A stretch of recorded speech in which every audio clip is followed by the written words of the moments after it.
You have entered Power Drive. Oh, wow! Yes, indeed. I love that sting. It's one of the great moments. Brings me back. Yeah. John Duggan, come in. Good morning. Shane and Johnny, how are we doing? Keeping well. John, there was a sports or a golf writer called John Huggan on the show last night, and I was thinking, they've got John Duggan's name wrong on this. But yeah, apparently there's a John Huggan as well. Well, all my exes say that I'm a good hugging. You must have been prepared for that line, to be fair. But no, John Duggan, we prefer John Duggan to John Huggan. Who's John John Huggan was great Huggan, as well. He's a golf writer as well, and he was a great journalist. He was on with Joe last night previewing the US Open. But we wanted a John Duggan US Open preview for Brookline on this morning show. John, you must be excited. It's a fairly open field, it has to be said. Yeah, 156 players, guys. 3 Irish lads in it. Rory, I wouldn't want anybody to win but Rory this week after the way he beat the SH1T out of the Live Golf Tour in his Canadian Open win and his utterances about the Live Tour. So Rory's been fantastic this week. Whether it's taken some energy out of him, I don't know. He's 11-1 favourite to win the US Open. I really hope he wins it, first major in 8 years, but he's not a betting proposition if you're going to have a euro each way. Like, he's played, I estimated 28 majors since his last victory at Valhalla in 2014. So it's just a case of watching Rory this week with Shane. Like, he's 24th in the world now, but he's only won 5 times around the world in his career. And at the Masters, I'd be just a little bit worried by the way his temperament got the better of him at the Masters. So, like, at the moment, he's playing probably the best golf of his life. I'd love to see him win. We know he played well at the US Open before at Oakmont in 2016, Shane Lowry. I think the course at Brookline with the country club will suit him. But once again, I'm just going to leave him alone at 25-1. Once again, Seamus Park can give you a run for your money at 90-1.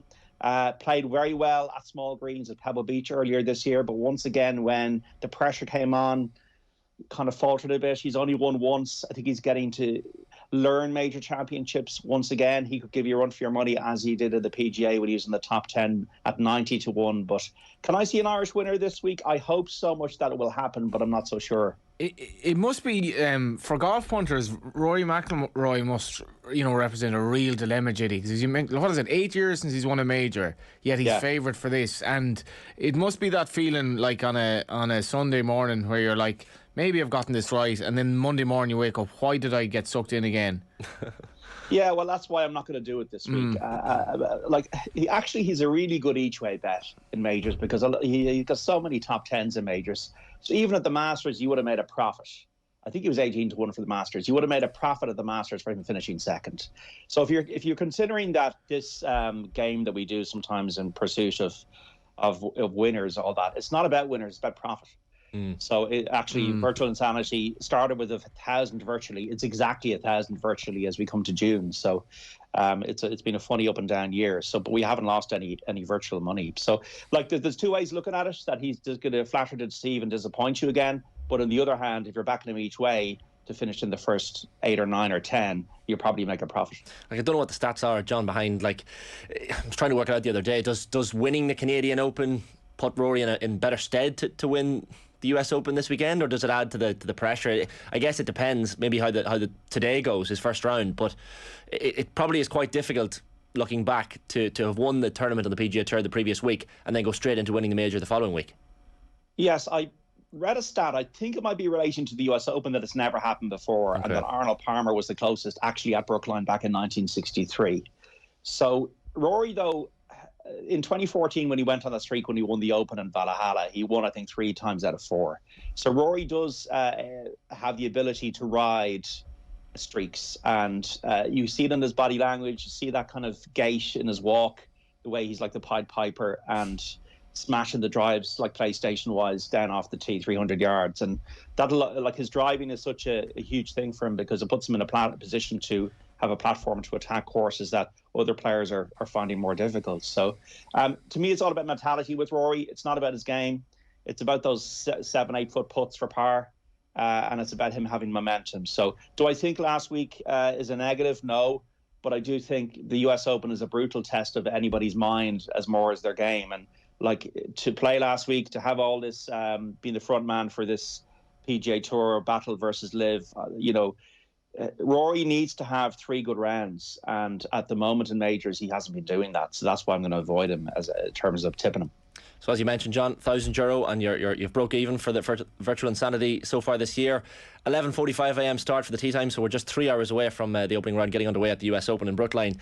Your headline selection, and I know I saw yourself defending this pick because people giving you grief, and you were pointing out that Patrick Cantlay at 28-1 is an insult in terms of odds for him. He's a man that you've backed before, but surely this major win is not far away.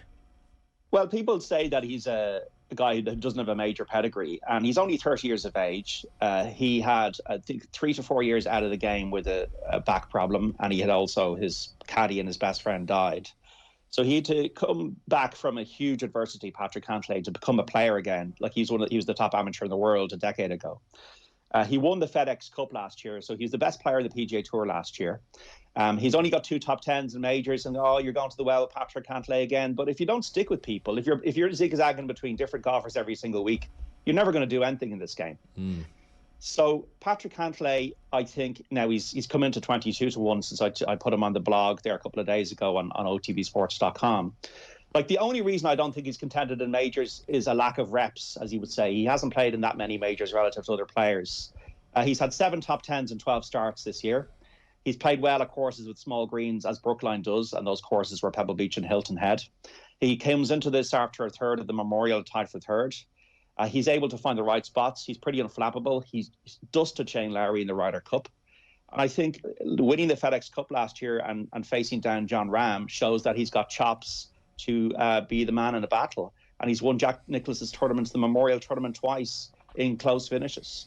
So I think in over 20-1 to finish in the top 9 for the guy who's the 4th best player in the world rankings, I think is an insult. And I think he's going to contend this week. He starts early today. We'll know pretty much early on if he's blown it again after his missed cut of the PGA and his 39th at the Masters. But for 15 each way for virtual money at 28-1, I think Patrick Cantlay is a strong headline tip. It's funny as well, like watching Rory speaking to Justin Thomas after the end of the round of the Canadian Open, saying let's do this all again next week. You know, facing down a player like that, and Thomas and himself were level, I think, wasn't it, with a couple of holes to play. Rory's the one who gets the psychological edge and gets over the line with a couple of birdies. Similarly with Cantlay, as you mentioned, like to have faced down John Rahm and come out the other side with a win, those sorts of things stick in your head, and you realise coming down the last, if you're up against one of the big players in the world, knowing he can do it is a major thing. Yeah, he shot a 64 to win the Memorial Tournament in 2019. He then won the Zozo Championship, beating Thomas and Rahm. And then Rahm put him under pressure all the way through East Lake last year in that Tour Championship. And Cantlay faced him down, especially on the 18th hole. So I don't think temperament is an issue with Patrick Cantlay. And there's no real weaknesses in his game.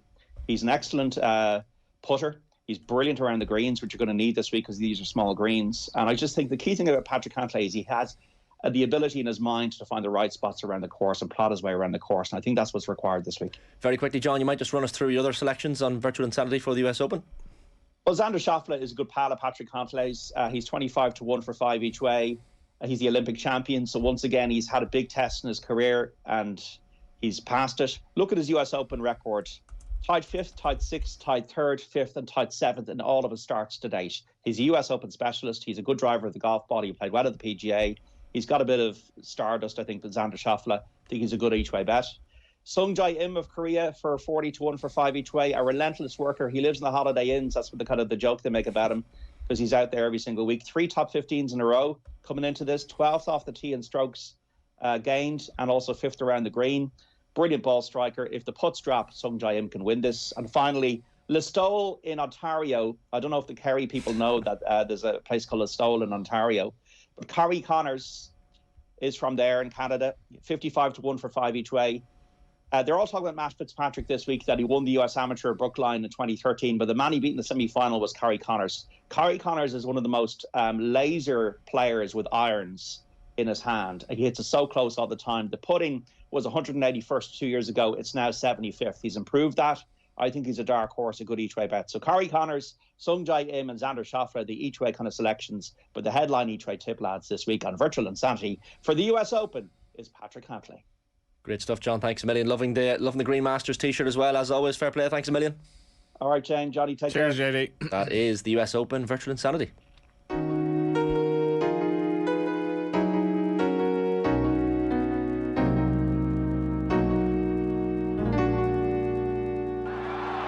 You have entered Power Drive. Oh, wow!